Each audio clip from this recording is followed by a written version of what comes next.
my friends. That's what God is saying to us this morning, you are my friends. If you do what I commanded you, no longer I call you slaves. For the slaves does not know, for the slave does not know what his master is doing. But I have called you friends. For all things that I have heard from my Father, I have made known to you. I tell you, the relationship that God is offering to us is a close-range relationship. A relationship where God can share His heart to us. A relationship that He can share His intent, His desire, so that we know exactly what He wants us to do in this life. That's why we are no longer slaves. We are His friends. Deeper than a brother, He called us His friend.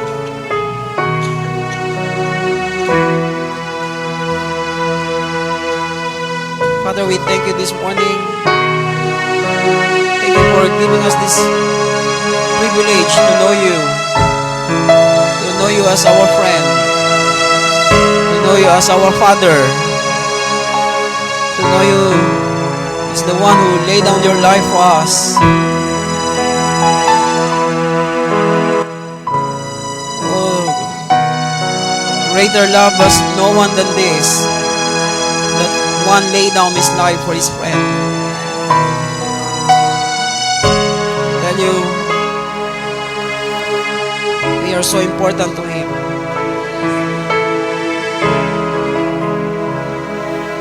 Thank you, Lord. We are not your enemy. You consider us your friend. Oh, you are the lover of our soul. We bless you and we thank you. In Jesus' name. Amen. Amen. Amen. Please be seated this morning.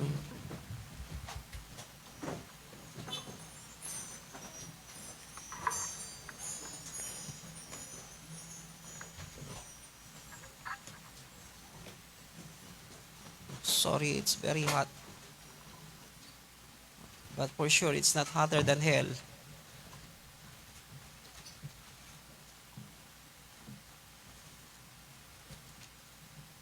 This morning we will talk about three areas or aspect that we need to be on guard.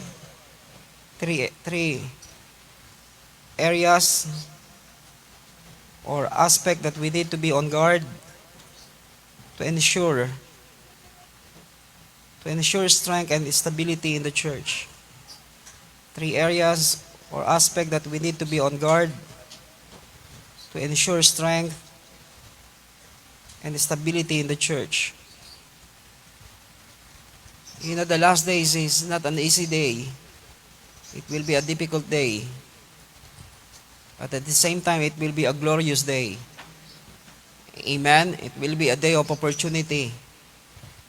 It will be a day that God will open up doors for us so that we can shine all the more in the midst of darkness. Amen. Hello. Are you still here? Open your Bible in 1 Corinthians chapter 3. Okay.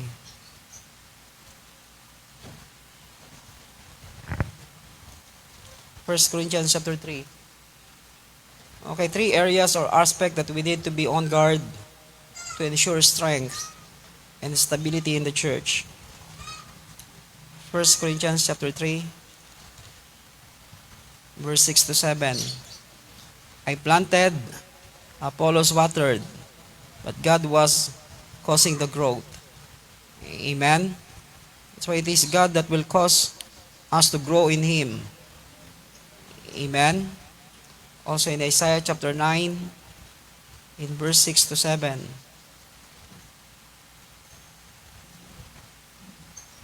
Sorry, I did not read verse 7. Sorry. Let's read it again. So that neither the one who plants nor the one who waters is anything, but God who causes the growth. Let's go to Isaiah chapter 9, verse 6.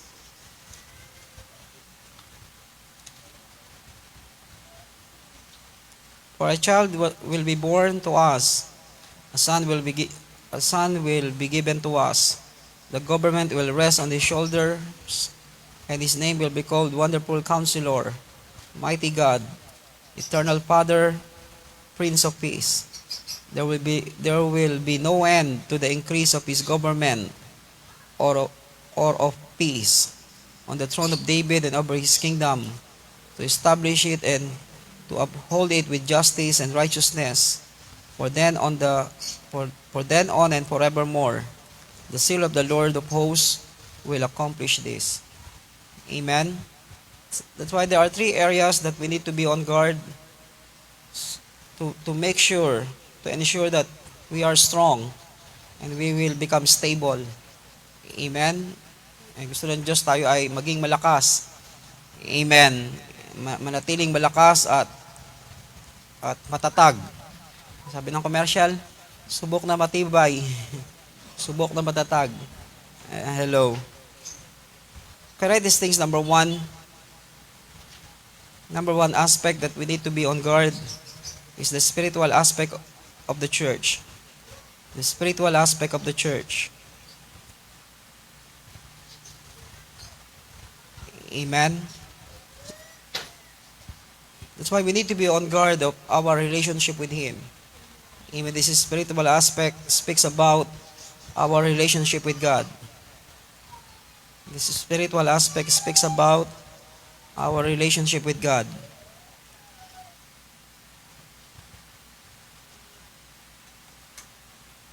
You know, not every people who come into the church, they are really looking for God. Some are just looking for some blessing. May iba naghanap lang ng pagpapala. Amen? But actually, they are not really serious about God. Hindi talaga sila seryoso sa Diyos. Seryoso sila kung paano makikita nila kung ano yung mga gusto nilang mangyari sa buhay nila. But they are not looking for God's will. They are not looking for God's purpose. They are not looking for relationship. Meaningful relationship with God. So the spiritual aspect of the church speaks about our relationship with Him. Amen. Our passion for His presence. How passionate we are to know His presence in our life. Amen. This is part of spiritual aspect that we need to be on guard. Because not many people are looking for God's presence. Amen. Di lahat ng tao naghahanap ng presensya ng Diyos. Amen. Yung iba ay okay lang yan, Dirk. Amen.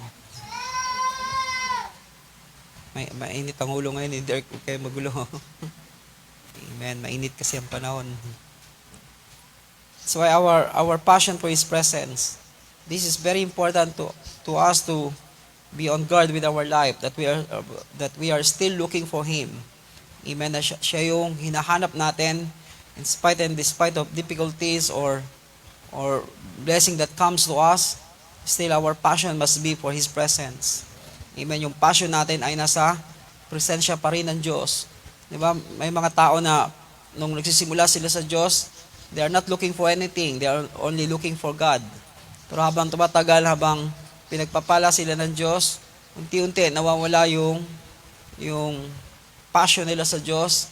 Then it replaced with so many things that they desire for themselves. Amen. Napapalitan nyo ng mga bagay na gusto nila para sa sarili nila. Amen. But we need to be on guard with this aspect of with this spiritual aspect in our life about our passion for His presence. Amen. And the other thing about spiritual aspect is our love for worship. Amen. Make sure we We love worshiping the Lord. Not singing, amen, not singing, but worshiping the Lord. Meaning, we honor Him with everything we have. Amen. We consider Him worthy of everything.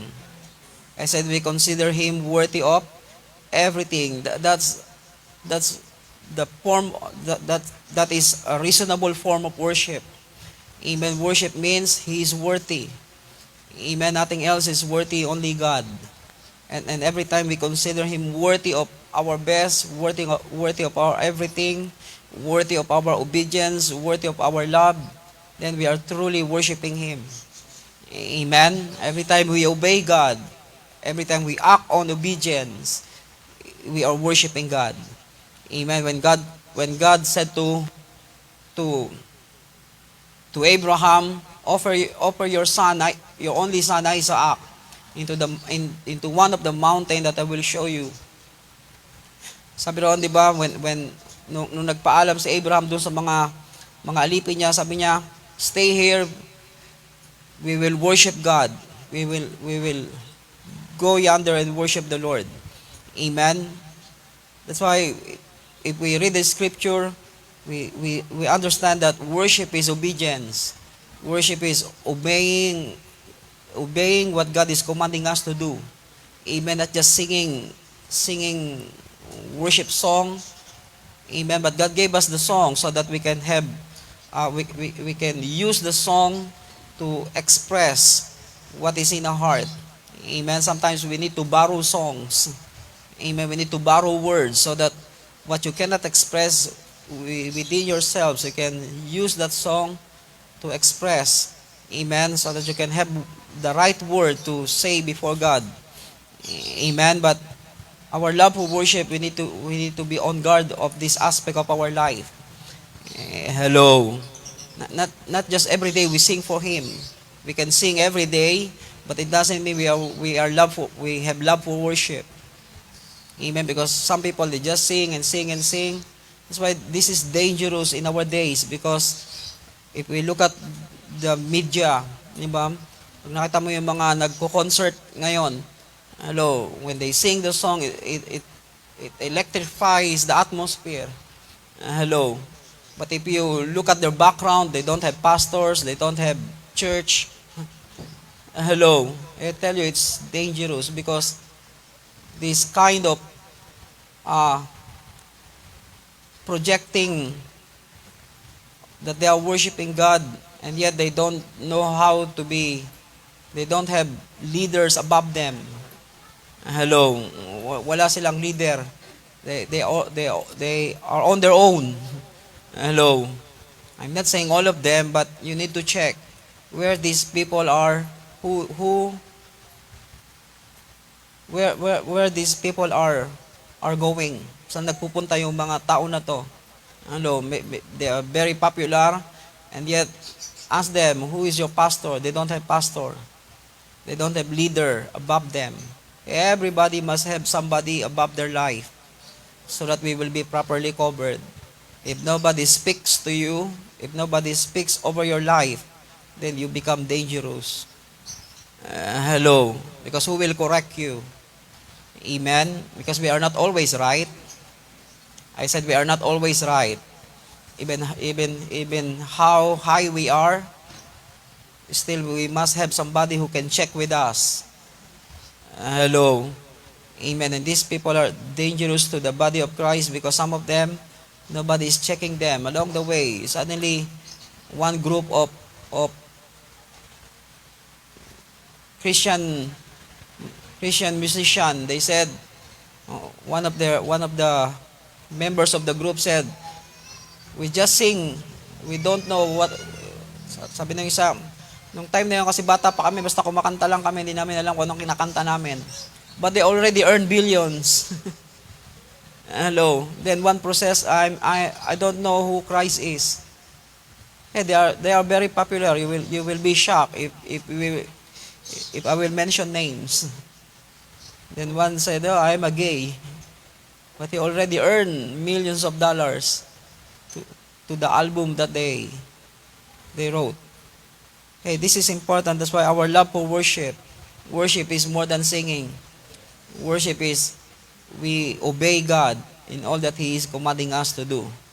Amen. That we consider Him worthy of everything that we have. Amen. Also, the part of the aspect of, of spiritual aspect of the church is our intensity for prayer. Do you still praying? Iba din na nagpipray. Hello. Hey, we must have intensity for prayer. Amen. Every now and then, we must know how to reach out to God and know what He is desiring for you and for each one of us. Amen. That's why love for our passion for His presence, love for worship, intensity for prayer. The other thing is our attachment to Him. Our attachment to Him. Meaning the depth of our dedication and affection. The depth of our dedication and affection. How deep our relationship with Him is very important, because at the end of the day, it's not what you have, it's what is your relationship with Him that really matters. Amen. We can have everything in this world, but if we are not in relationship with Him, we can lose it in just a moment of time. Amen. Pagka hindi tayo ganun ganun katotoo yung ating relasyon sa Diyos. Hello. At the end of the day, everything we have gained here in this world, we can lose it easily. Amen. Oh, what happened? 1, 2, 3, 4, 5, 6, 7, 8, 9, 10. Want to go down? Do you want to go down? Okay. Lahat ng bumaba, di na makakaakyat. Tandaan nyo. Okay. That's why our attachment to Him, meaning the depth of our dedication and affection, how deep we are in our relationship with God. Amen. Some relationship are just hollow, swallow. Hello. Wala kang mahawakan. Hello. Walang mahawakan ng Diyos sa atin. Kaya our relationship with God must be so deep that He can guide us, He can direct our life. Hello. He can speak to us and command us. Amen. Not just, di ba ang hirap ng relasyon na hindi mo alam kung ang tawag nila ron? Anong level ng relationship nyo? No level. No, there must be a level in our relationship with God. Amen? Hello. In this world, they use that term. Hello. Our relationship has no level. Now, our relationship with God, we must put label on our relationship with God. That we are really His friend. He is really our Father. Amen? And we are really His sons and daughters. Hello. Or else, then our relationship become hollow. Walang laman. Hello. Like water that you cannot hold. Diba? Parang tubig na hindi mo mahawakan. Pag may sinabi ang Diyos, some people they don't have desire to do it. They don't have desire to obey God. Why? Because their relationship is very, very shallow. Hello? Hello? Amen. But if our relationship with Him is so real, amen, He can easily guide us and direct our life. If God will speak, pag nagsalita ang Diyos, then we will, for us, it's our privilege to obey God. Para sa atin, isang malaking pribilehiyo na sundin yung Diyos. Amen. Sumunod sa Diyos sa mga bagay na gusto niya na gawin natin sa ating buhay. Amen. That's why this is the aspect that we need to be on guard to ensure that we will become strong in the last days and we will become stable. Amen. Our attachment to Him, meaning the depth of our dedication and affection. The other thing is also part of spiritual aspect speaks about our response to His Word. Response to His Word. Sorry. The book of James says, don't just become a hearer of His Word, but also become doers.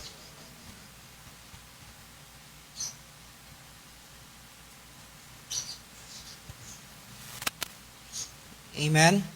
So it speaks about our response to His Word. Meaning we are not only hearers, but we are doers of His Word. Amen? You know, the problem with us is not in the area of hearing. Because all of us can hear God. Hello? Walang problema sa pandinig. Lahat tayo nakakarinig. Meron bang bingi dito? Hello? Hey, all of us can hear. All of us has an ability to hear. Amen? All of us, di ba lahat tayo may kakayanang makarinig at lahat tayo may opportunity makarinig at may pagkakataon na makarinig. Hello? Hello, ang problema sa atin ay hindi yung pandinig. Ang problema sa atin ay yung ating pagsunod sa ating narinig. Hello? Okay, ako lang may problema, kayo wala. I said that's our problem. Amen. I said our problem, not me, but our problem, because all of us can hear. All of us, we hear. Hello, every Sunday, every Wednesday, in YouTube, in TikTok, in Reels, the word is coming everywhere. The word of God is coming everywhere, echoing everywhere. That's why hearing is not the problem. Obeying is the problem. Doing what we are hearing is the biggest problem that we have in our life. Because we have our own way of doing what we hear. Amen. But we must know not just to hear, but also to do what we hear. Amen. That's why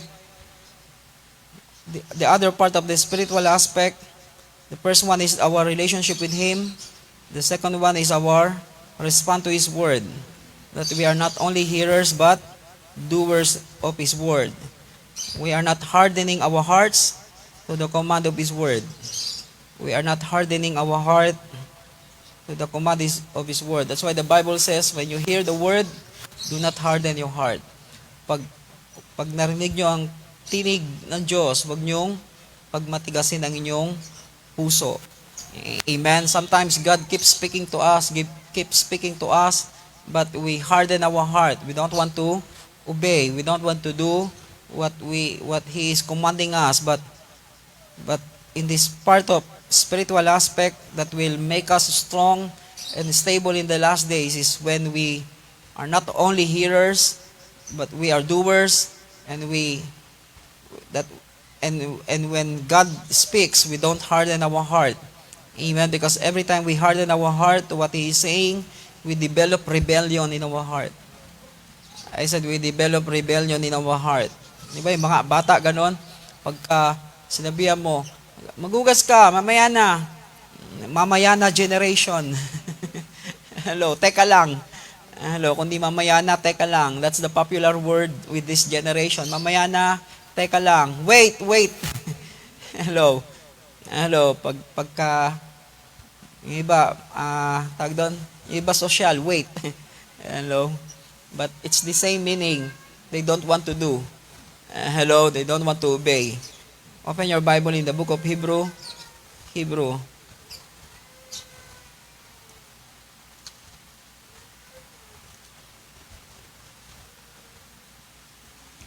In Hebrew chapter 4, verse 7, he again fixes a certain day today, saying through David, after so long at a time, just as been said before, today if you hear His voice, do not harden your heart. Amen.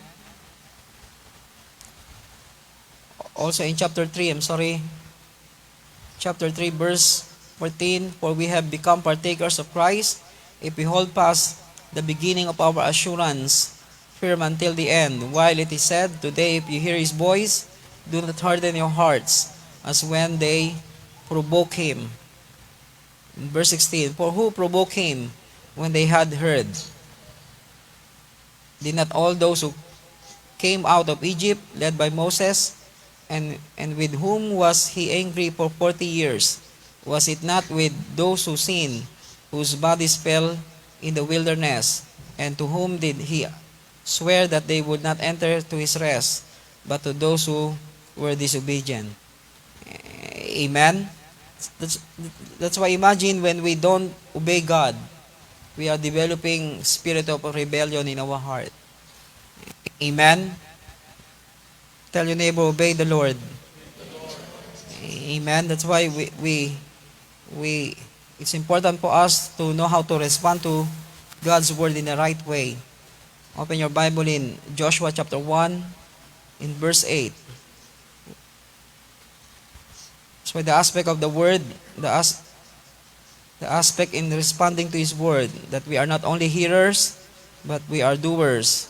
We are not hardening our hearts, but we are obeying His command. Amen. And the other thing about the word of God is we are not turning away from His word. Amen. And don't turn away from His word.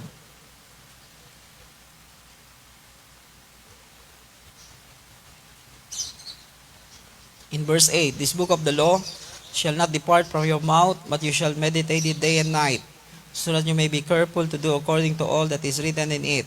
For then you will make your way prosperous, then you will have success.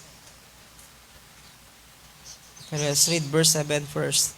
Only be strong and very courageous. Be careful to do according to all the law which Moses my servant commanded you.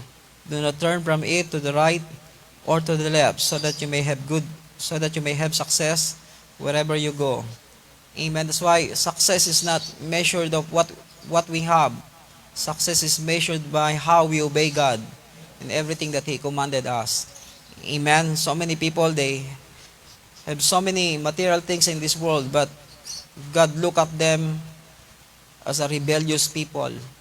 Nung nasa disyerto sila during the times of Moses, amen, during the time of Moses, they have everything. They have gold, they have clothing, they have Nike, more than Nike.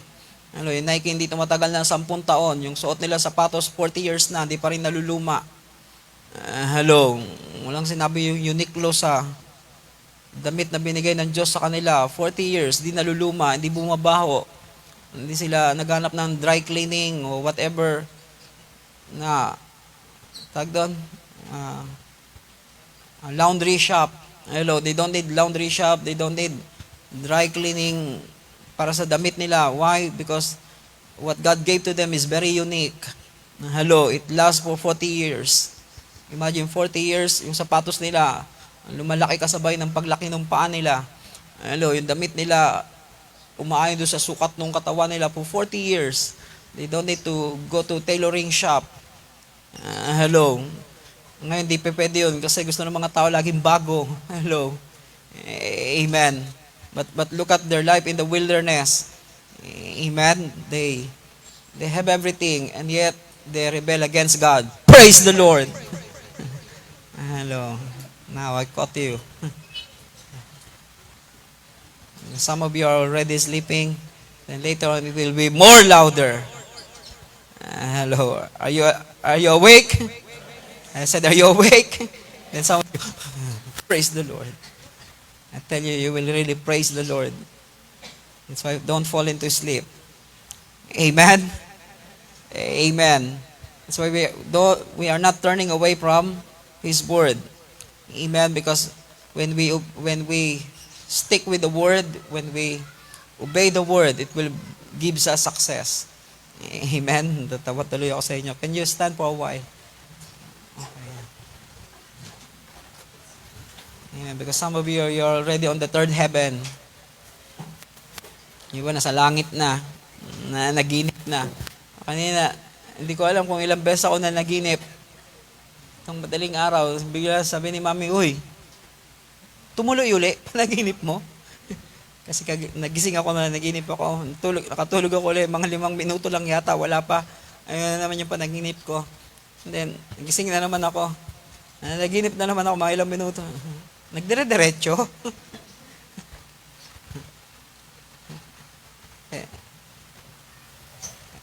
tell you, uh, in my dream, there's a snake, multicolored snake. Hey, I'm not joking, it's true. I said to one of our people, beat the snake on the head. Hindi. I said, beat the snake on the head. Nalaro niya yung snake. Inawakan sa buntot. Tinuka siya. Sabi ko, dali niyo siya sa hospital. I don't want to mention name. But I will be praying for that person. And then the other one refused to obey. And the other one is thinking first before he obey. But in my spirit, I see the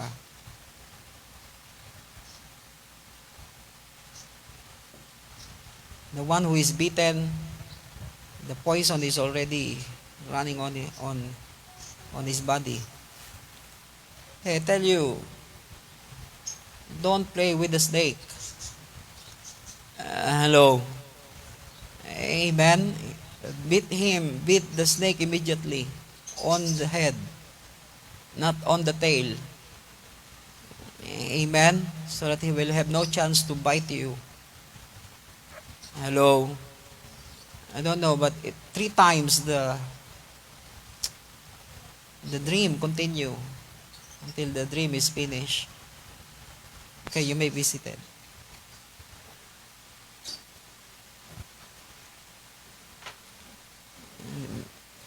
Bira ako managinip kasi hindi pa naman ako matanda. Your old men will dream dreams.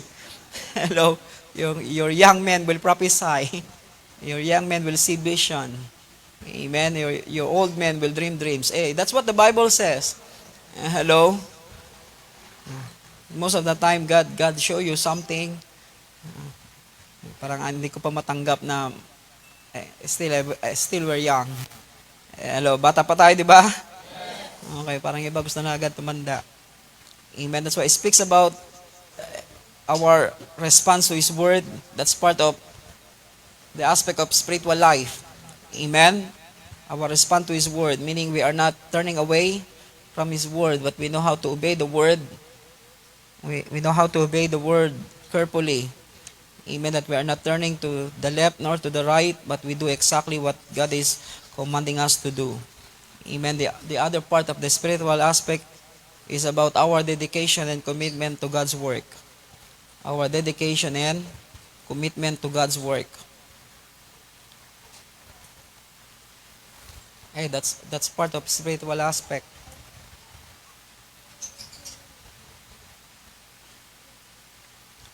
Because in the last days, people will leave the church. Hello, people will abandon the work. Suddenly they will decided to move out and not serving God anymore. Hello. And you will become shocked. They are there for 20, 30 years. And suddenly they will not just file a resignation, but they will just tell you, I don't want to get involved anymore. Hello. But we must become dedicated and committed. Tell your neighbor, be dedicated. Become committed. Amen. Yung iba, hindi na committed na. Hello, mixing na. Amen. But we must become committed to God and dedicated to God's work. Amen. Meaning we protect the work. I said we protect the work. We don't abandon the work. We prioritize the work. Amen. Whatever God entrusted to us, we must know how to protect what God entrusted into our life. Amen. Hello. Hey, protect your work. Amen. I'm not just talking spiritual things, but also in your personal life. Protect what you are doing.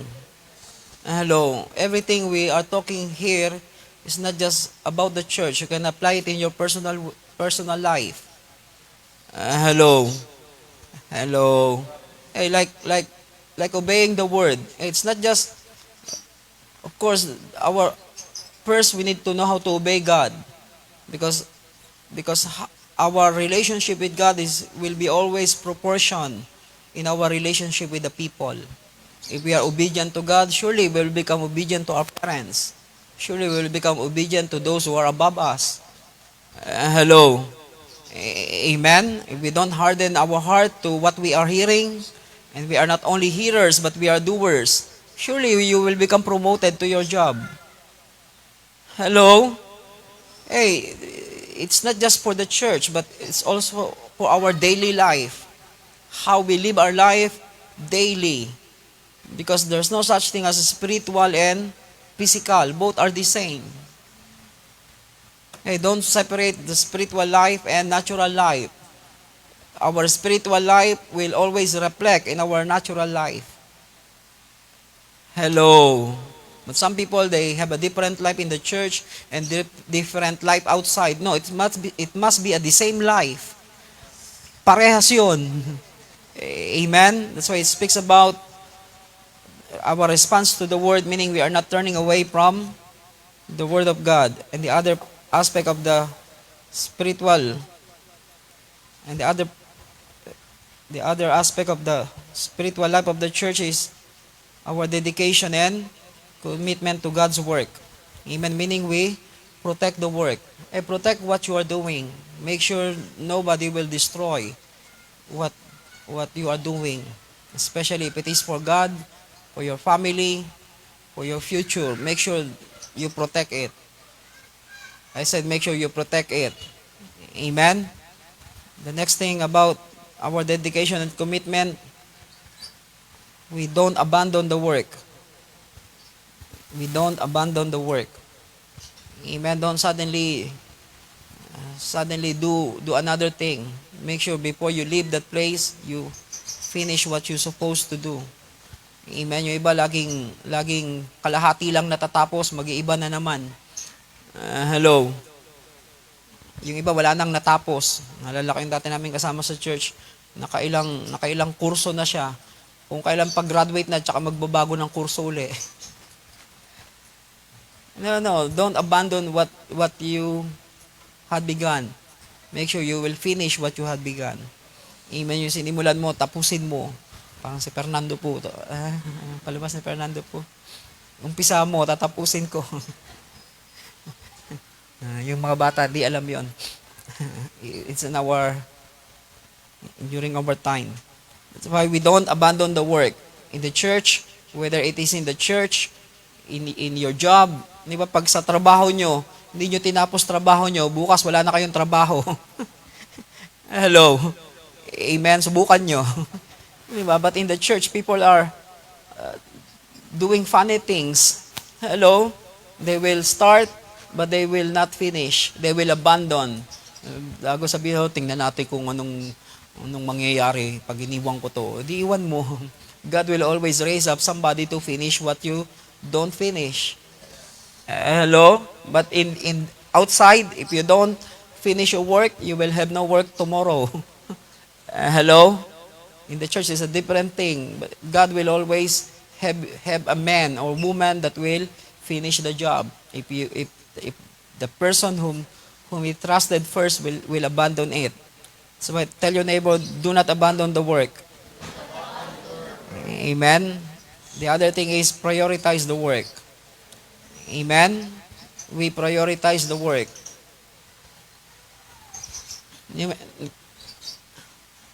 Ngayon, uso ngayon, di ba, nagtatrabaho, wow, God is really good to us. Our aircon is still not here, but God is blowing the wind for us. Di ba, ngayon may mga tao ba nagtatrabaho, nagpe-Facebook. Hello? Multitasking. Hello? In some company, sabi nila sa NBA daw, pagka nahuli yung isang player, kahit hindi siya yung naglalaro, nandun lang sa bench, pag nahuli siya, nag-open ng cellphone niya, suspended siya for 1 week, and he will be penalized of $100,000. Imagine, why? Because even you are not playing, still you are part of the game. And you must prioritize the game. Hello. Ngayon, iba, di ba, habang nasa company, napunta ako ng DFA, ang tagal mag-open ng window, hindi na ako makatiis. Anong oras po kayo mag-open? Why? Because behind that window, nakita ko yung isang officer doon nagpe-Facebook. Facebook. Hello, iinit ulo mo. Hindi, joke lang. Hello, kailan po kayo mag-open? Kasi open na lahat ng window. From 3 to 15 window, nag-ooperate na. Nakatawag na nasa 20 na yung natawag. Yung window na inaantay ko mag-open, hindi pa rin nag-open. Nakaupo kasi nagaganon pa. Nanonood pa yata ng TikTok, hindi ko alam. Hello. Kasi anong oras po kayo mag-open? 8 ba kayo mag-open? Kasi 7 pa lang yung 3 to 15 window open na. Siya na lang hindi open, 8 na. Why? Because their work is not their priority. Hey, in some company, if you don't prioritize your job, then, hello, you will be gone in no time, gone with the wind. Hello. Hey, learn how to prioritize the work. Even how busy we are, we must know how to prioritize the work of God.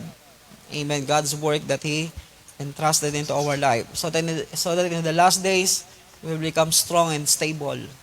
Amen. That will give us stability and strength in the last days. Kung ano tayo ngayon, it will determine what we will become tomorrow. Hello, hindi ka pwedeng magsipag bukas. Dahil kung tamad ka ngayon, kahit bukas tamad ka pa din. Hello, hindi ba? Bukas na ako magsisipag. No. Bukas ganon din uli yun. Why? Because what you are today, you will carry out tomorrow. Hello. Okay. Kung ano ka ngayon, madadala mo yan bukas. Amen. Hindi, bukas. Kaya nalala ko tuloy si Ishi pag, kailan ka magbabago? Bukas. Kasi gabi na nga naman. No, it must be now, not tomorrow. Hello. But because she's very young during that time, she don't understand what I really meant. But this is important. What we are today, amen, what we are today will determine who we are tomorrow. Amen. Hello. Bukas ko na gagawin. Bukas di mo pa rin yan gagawin. Kasi laging may bukas. Parang yung tindahan, di ba? Walang utang ngayon, bukas meron. Hello, pagbalik mo, yun pa rin yung nakasulat. Bukas uli. Kasi ngayon, hello. Praise the Lord. Amen. Are you here? Amen. That's why prioritize the work. That's why our dedication and that's why the three aspect about our love for God's presence, our response to the word, and our dedication and commitment to God's work. The other thing is our desire and pursuit to live like Christ. Our desire and pursuit to live like Christ. This is so many Christians already abandoned. They don't have any more desire to live like Christ. They don't have any more pursuit in being like Christ. They just call themselves Christian. No, we must have strong desire and strong pursuit to live like Christ. Amen. Okay, open your Bible I think it's in the book of Philippians. Look at Paul. His pursuit in life. His desire is to be like Christ.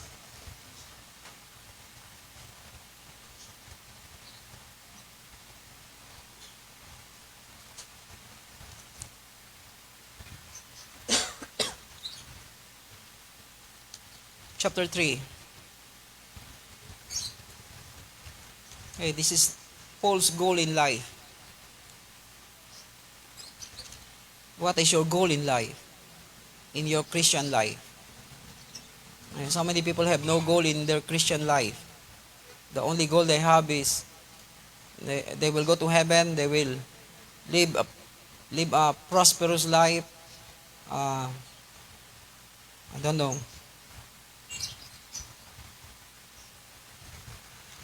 Let's begin on verse 7. But whatever things were gained to me, those things I have counted loss for the sake of Christ. More than that, I count all things to be lost in view of the surpassing value of knowing Christ Jesus my Lord, for whom I have suffered the loss of all things, and count them but rubbish, so that I may gain Christ, and may be found in him, not having the righteousness of my own derived from the law, but that which is through faith in Christ, the righteousness which comes from God on the basis of faith. Hey, imagine, look at Paul, his life goal. Amen, his goal in life, that I may know him and the power of his resurrection, in verse 10, in the fellowship of his suffering, being conformed to his death, in order that I may attain the resurrection from the dead. Now that I have already obtained it, or I have already become perfect, but I press on, so that I may hold of that for which also I have laid hold of Christ Jesus. Hey, imagine, in verse 14, I press on toward the goal for the prize of the upward call of God in Christ Jesus.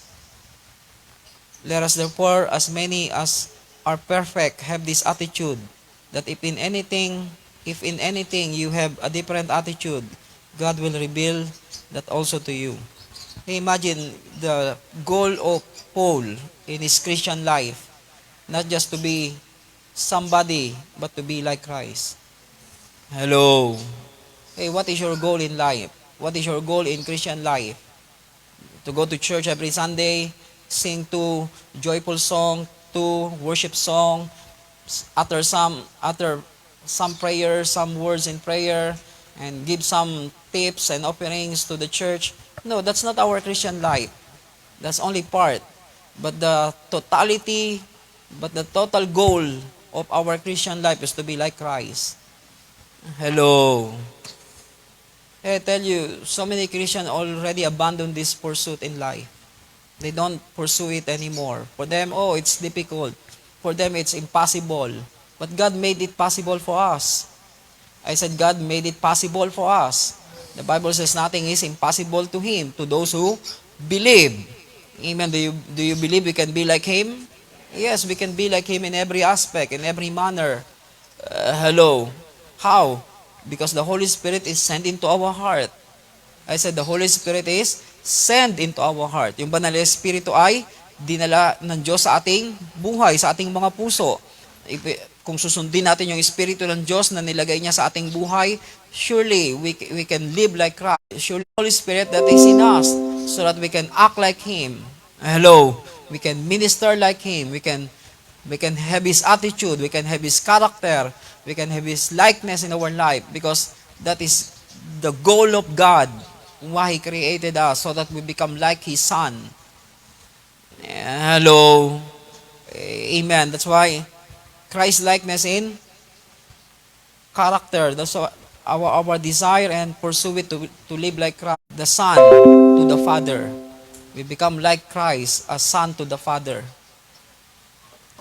Hello. Maraming anak, pero iba-ibang klaseng anak. Hello, but God wants us to become a son like His only begotten Son. Amen. Sa mga rebellious son. Hello, they don't obey anymore. Until they die, they curse their father. I have known some of that, some people like that. Hello, iba, nalala ko yung taga-Salawag. Nung yung tatay niya ay na-stroke. Hindi niya makagalaw. Nasampal niya yung tatay niya kasi hindi na makakaganti yung tatay niya sa kanya. But he is a son. But the son that God wants to produce is the son like His only begotten Son. Hello. It's a tragic relationship. Traumatic relationship. Kwento nila kasi Kasi pastor, nung maliit pa siya, lagi siyang binubugbog ng tatay niya. Ngayon malaki na siya at stroke tatay niya, may pagkakataon na siya para siya naman na magbugbog sa tatay niya. Tell you,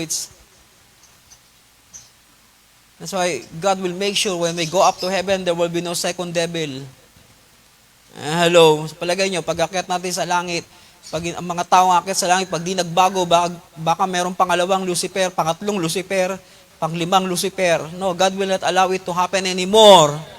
Hello, there will be no another history or story that will be written. There's only one story and history.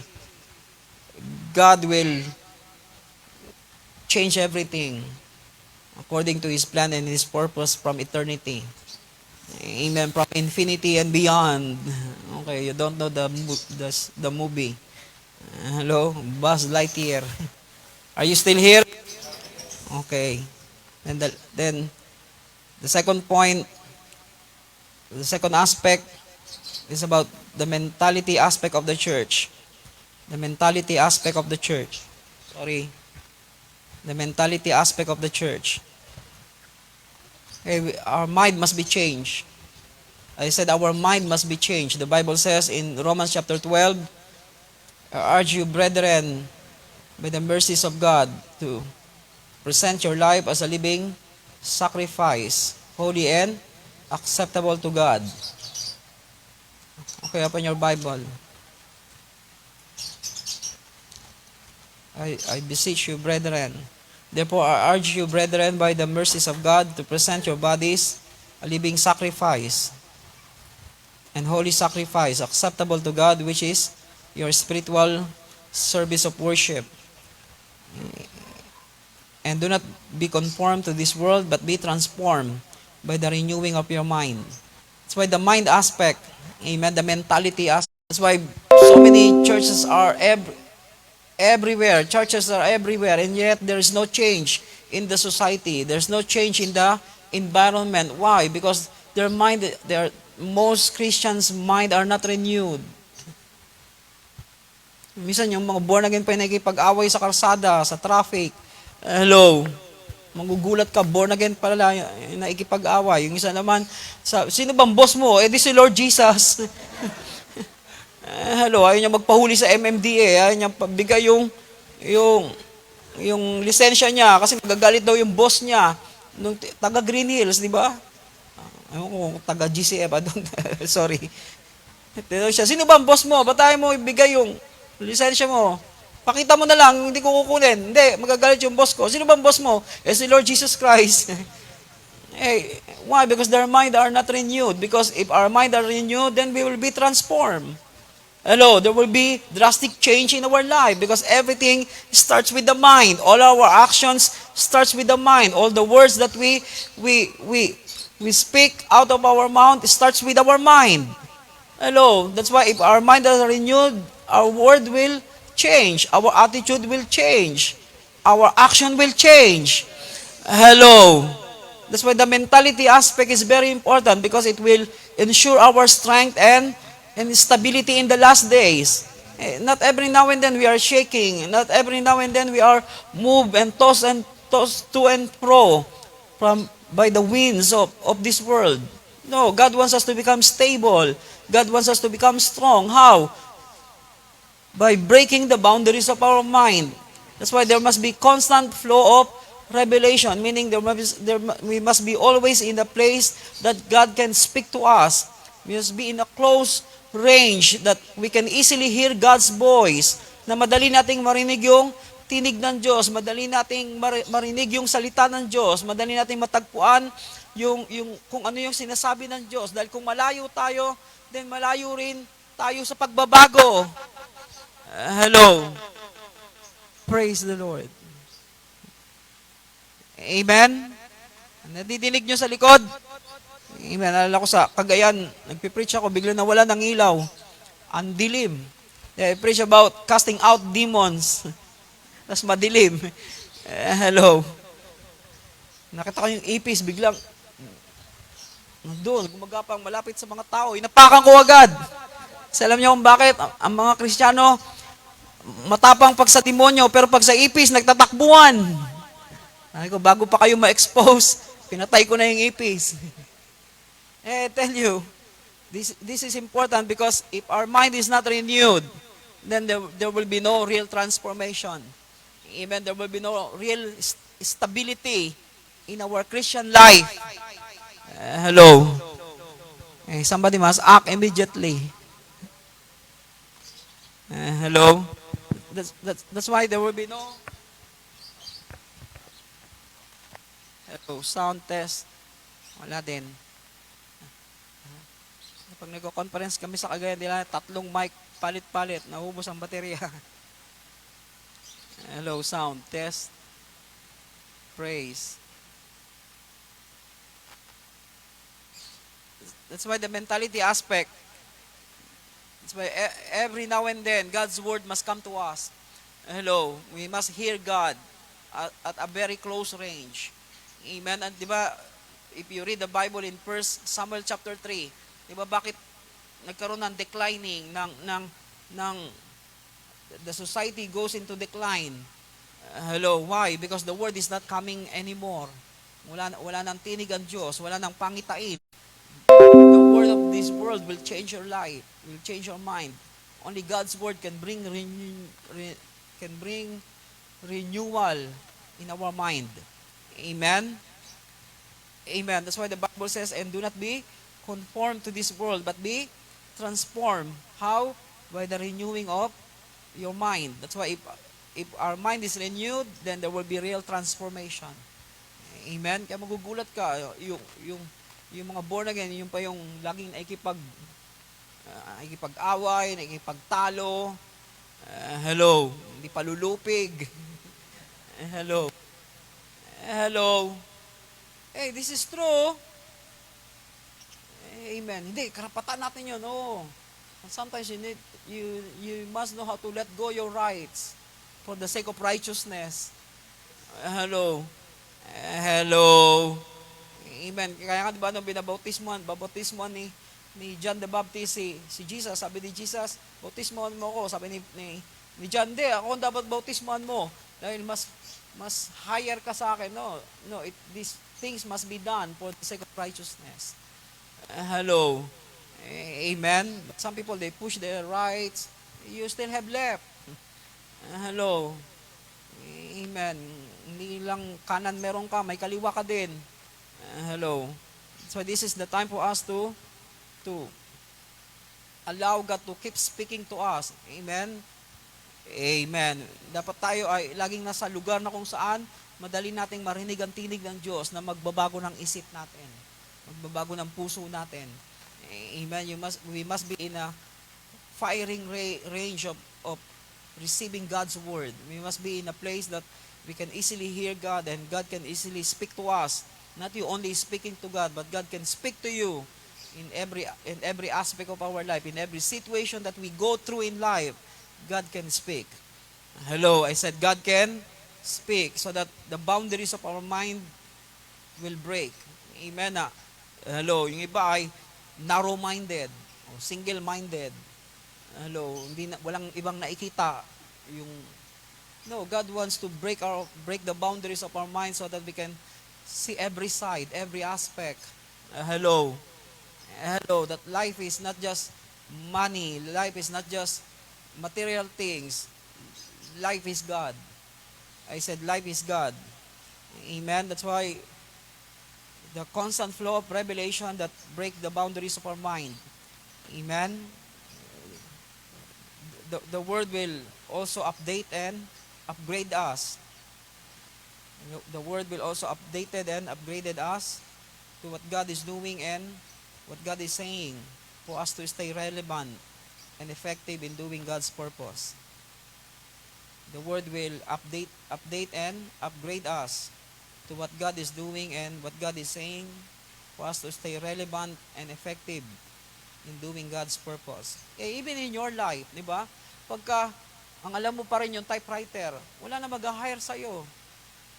Hindi, kasi ito talaga dati, ngayon dapat ganito pa rin. No, our mind must be open. So that we become updated, so that we become upgraded. Yung iba outdated na. Kung ang gamit mo pa rin ngayon, Ngayon nga, manghirap na manghiram ng charger ng Android eh. Hello, lahat nga Type-C. Wala kayong Type-D. Hello, Type-C, saka yung Apple. Hello, ang tawag doon? iPhone. Hello, wala na. Pag nanghiram ako ng charger, pero man charger, daddy, anong charger? Android. Lahat kami dito Type-C. Bibili ako Type-D.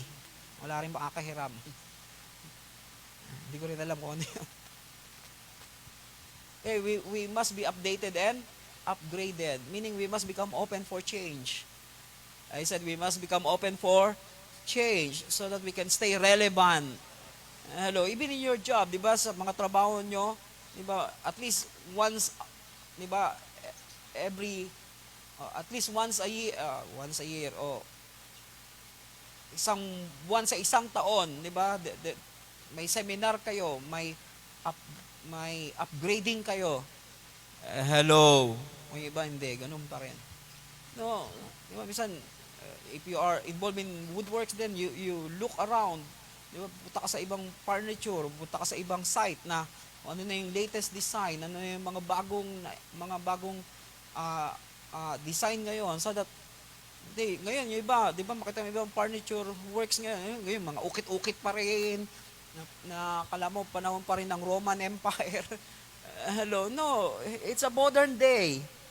Hello, may mga kabel ngayon, pipindutin mo na lang, shhh. Hello, even the sliding is electronic. We must become upgraded or else we become outdated. Hello, we are no longer relevant to the now. Even in our spiritual life, we must become upgraded and updated. Why? Because imagine in Acts chapter 19, are you still here? Praise the Lord! Hindi ba tulog na? Sing pa kayo? Acts 19. Hey, imagine these people, they don't know anything about the Holy Spirit, and yet they are keep doing things. Why? Because they are already outdated. Acts 19 verse 1, it happened that while Apollos was at Corinth, Paul passed through the upper country and came to Ephesus and found some disciples. He said to them, "Do you receive the Holy Spirit when you believe?"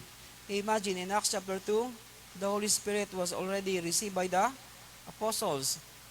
Imagine 17 chapters before they know that there is a Holy Spirit. Imagine 17 years. You are left behind. 17 years left behind. What you will feel? Okay, hindi ako naintindihan ng iba. Imagine niyo 17 years ka nang hindi mo alam na may bago na pala. Hello. Hanggang ngayon yung cellphone mo yung Ericsson pa rin. 17 years ago. Hello. Yung may kumukuti-kuti tap. In verse 2, he said to them, "Did you receive the Holy Spirit when you believed?" And they said to him, "No, we have not even heard whether there is a Holy Spirit." Imagine how far they are from what God is doing. How far they are from the things that God is already had done. Hello, ang layo na nila, di ba? They don't hear, even they don't heard about it. Narinig, hindi pa raw nila yun narinig. Saan ba silang bundok nakatira? Hello. Amen? But we must become updated and upgraded so that we can stay relevant and effective. Amen? That's why we must become open to new strategies and ways through the following and steering of the Holy Spirit. We must become open to new strategies and ways through following the steering of the Holy Spirit. The Holy Spirit will always give you new ways, new strategies. Amen. That's why learn how to follow the steering. Amen. Follow your conviction. Follow what you know is God in your heart, in your life. Amen. Don't follow everywhere. Don't follow everybody. Follow the conviction. I said follow your conviction. Follow the steering. What you feel, what you think is God. Do it. Amen. By practicing, you can discern. By practicing, you can master it. Hello, it's okay. Sometimes we thought it's God, then we fail. Then we realize it's not God. Then just keep practicing, keep practicing. Hello, until we master. Now we know if it is really God or just yourself or just somebody else. Pag wala kang pinractice, wala kang maintindihan. Pag di mo sinubukan, di mo alam kung tama o mali, di mo malalaman kung tama o mali. But if you keep practicing, keep trying until you master it. Hello, until you perfect your obedience. Hello. Ba't ba nagkamali ka ba? Impyerno ka agad? No, we do some mistakes. Okay. I said we do some mistakes. But doing some mistakes, it doesn't mean we are wicked. No, we are not wicked. We are just trying our best. But our best is not enough. Hello, but we keep trying, keep trying, keep trying until we master these things. Hello, until we perfect our obedience to the steering, to the leading of the Holy Spirit, to the conviction that we have in our heart. Hey, are you still here? Amen. Hey, this is important because this aspect of this mentality aspect of the church, hey, all of us must become open to to God to break all the boundaries of our mind. Amen. Sometimes, why? Because sometimes we are narrow-minded, single-minded. We don't see anything on the other side. No, God wants us to see everything, see every aspect, see every side. Amen. That we are not just on the four walls of this building, but we are looking outside. Hello. We are aiming to touch the community. We are aiming to touch the society. We are aiming to influence the next generation. We are aiming to influence even the business world, this aspect of life. Hello. Hey, don't become narrow-minded.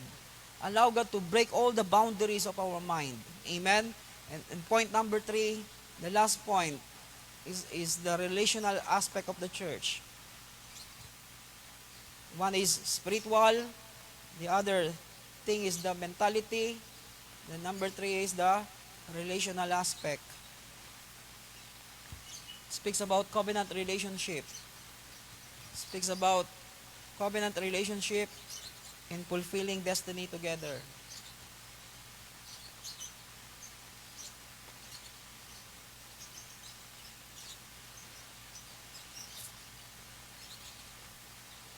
Speaks about covenant relationship in fulfilling destiny together.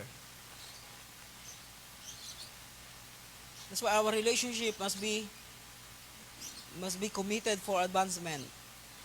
Our relationship must be committed for advancement. Okay, if our relationship are not going anywhere, it's bad relationship. Okay, if your relationship are not going anywhere, it's a bad relationship. Every relationship must go somewhere. Eh, saan papunta yung relasyon nyo? Wala lang. We just enjoy one another. No, it's not just about enjoyment. It's about advancing. I said it's about advancing. That we are doing things. We are advancing. Our our relationship has a result of of of bringing influence and bringing impact. Amen. Impact 1, impact 2. Impact 2. Joke lang. Hello, but this is important because if relationship are not for advancement, it is a relationship of indulgence.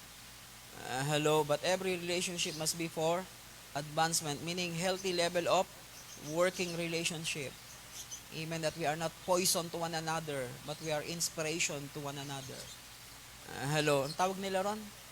Um, ha? Toxic relationship.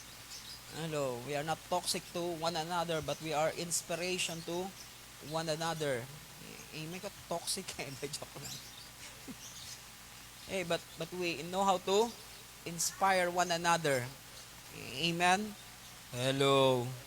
So a relationship that is passionate for God and for one another, meaning we are kindred spirit. Relationship that is passionate for God and for one another. meaning we are kindred spirit, meaning we carry the same spirit. We are of the same spirit. Diba, ang hirap. This is their saying, diba? Same feather, flock together. Amen?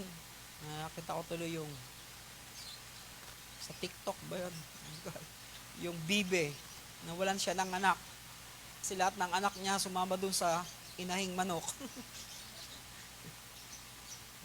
I don't know how it happened, but that's why they said this duck need a lawyer. It's all ay, lahat ng anak niya doon sa inahing manok sumasama pagka kahit anong aya niya sa mga anak niya, ayun ang sumama sa kanya. But same feather flock together. May nakita na ba kayong agila kasabay lumipad ng kalapate? Hello, wala pa. Hello, iba ang balahibo ng agila sa balahibo ng kalapate. Hello, sigurado yung kalapate magiging pagkain ng agila. Hello. That's why relationship must be of the same spirit. I said relationship must be of the same spirit, meaning we must be a kindred spirit. Relationship that is passionate for God and for one another. Relationship that is generous and sacrificial. Relationship that is generous and sacrificial. You know, if we are generous and sacrificial in our relationship, it will enhance our commitment and accountability. It will enhance our commitment and accountability. Di ba mahirap yung mga tao, pagdating sa relasyon, they don't know how to sacrifice. Hello. They are not generous in relationship. Naalala ko tuloy isang pastor, sinamahan pa naman naming mamanhikan sa Baguio. Sabi nung pastor na kasama namin taga Malaysia, alam mo, problema mo, pastor, kaya walang babaeng nakakagusto sa'yo. Sa yaman-yaman mo pero you're so stingy. Imagine, punta kami Baguio, ang mamamanhikan siya, ang nagbayad sa Chinese restaurant yung babae, pakamot ka talaga sa ulo. Dala-dala pa naman namin Everest. Gusto ko siya itapon sa Mount Everest. You're so stingy. This is important. If we want to enhance relationship, we must become generous in our relationship. Hello, we must become sacrificial in our relationship so that relationship will enhance commitment and accountability. Hello.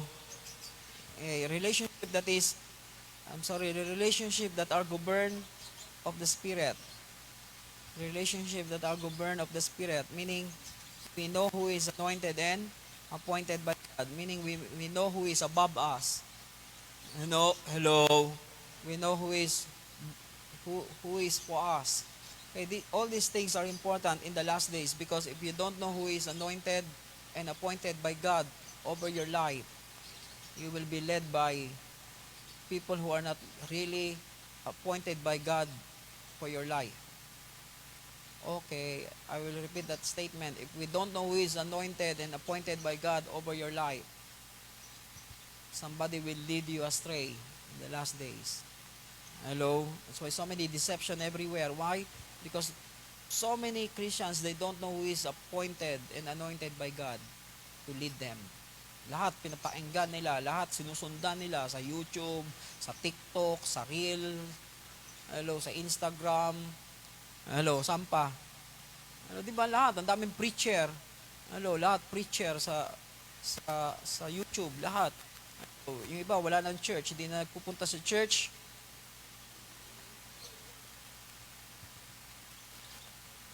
Sorry, because our church are designed, not a church design, it's a school. That's why the door must be at the back, not on the front, side of the front. So we were praying for a new place. Where are we? Amen. That's why everybody become a preacher. Not every preacher is your leader. I said not every preacher is your leader. You must know who is anointed by God and appointed by God over your life, so that you know whom you follow. Amen. But so many people follow the Instagram, they follow the followers of this preacher in Facebook, in YouTube, in Reels. Every now and then they check what is the latest of these preachers are now doing, are now saying. No, relationship that is governed of the Spirit, meaning we know who is anointed and appointed by God, because He appoint those whom He anoint. I said He appoint those whom He anoint. Relationship that are inspired by the Spirit. Relationship that are inspired by the Spirit and have honor, love, and affection. That's why every relationship must have honor. Amen. Because some relationship, they don't have honor in that relationship. Amen. They just relate for the sake of money, for the sake of enjoyment, for the sake of self-indulgence. But every relationship must have honor. I said every relationship must have honor, must have love. I said must have love and affection. Or else if that relationship have no love, no affection, no honor, it's a self-indulgence relationship. Amen. The soul stand is morning, still morning because it's not yet 12. Sorry, this is how we do our Sunday service. I'm not questioning some churches, but sometimes you will question. You know why? Because how? Even cooking, baking cookies, you cannot bake cookies for 1 hour. How about doing how about doing church or changing the lives of the people? 24 hours is not enough. Or 3 hours in the church is not enough for the people to be changed. Hello, but some churches they do their service in 45 minutes. I don't know how they do it. Hello. 45 minutes is not enough. For us, 45 minutes is only for pressing on the presence of God. Plus the word and plus another staying few minutes in His presence. Amen. The only people we can become part of our church are those people who really wants to change and who are really love the presence of God. Are we lovers of God's presence? Are we looking for change? Then this will be the right place for you. Because we are not entertaining anyone. We are looking for a real change. A real deal. Amen. Lift up your hands. I want to pray for you. Father, we thank you this morning. I pray that your people will be blessed. Not just blessed, but change. That all of us will be changed into your image and into your likeness. That in the last days we'll become more stable. We'll become more strong. Stronger than before. That we will rise up from strength to strength. From glory to glory. So that in the last days we will be like a shining sun in the midst of darkness, shining like the noonday sun. We thank you, Lord God, that these three aspects that we need to be on guard. We will always prioritize our spiritual life, our relationship with you, that we will become more passionate for your presence. We will have love for your worship. We will have intensity in prayer. We will have a depth of our relationship with you. That we will respond to your word. We will not only hearers but doers. Our heart will become more and more soft. As you promised to your word, you will give us a heart of flesh, not a heart of stone. Thank you, Lord God, that we will fix our eyes to your word, that we will not turn to the left nor to the right, but we will do exactly what you are saying to us. Lord God, right now we dedicate our life for your work. We dedicate our life and our commitment to finish the work, to protect the work, make sure the work is done and finished. Thank you, Lord God, that our pursuit and goal in life is to be like you in character, to be like you in our attitude, to be like you in your relationship with your Father, that we will become more and more like the Son, the only begotten Son, our Lord Jesus Christ. Lord God, thank you, Lord, that you will break all the boundaries of our mind, that we will become open for change. We will become open for to be upgraded. We will become open to be updated, so that we become always relevant and effective in doing your will and your purpose on this planet Earth. Lord God, we know and we pray that this is the year that you will give us new strategies, new ways, so that we can advance your kingdom without any hindrances. Right now, we commit our lives to covenant relationship, that we will fulfill destiny together. We will finish the race together, that nobody will be left behind. Nobody will abandon their place, but all of us will be on guard. All of us will run together. All of us will know how to live together and touch your presence together. Enter into your presence together. That we'll become more passionate for you and for one another, because we are kindred spirit. Thank you, Lord God, that you will become more generous and sacrificial for one another, so that because we know we are accountable for one another, we are committed for one another.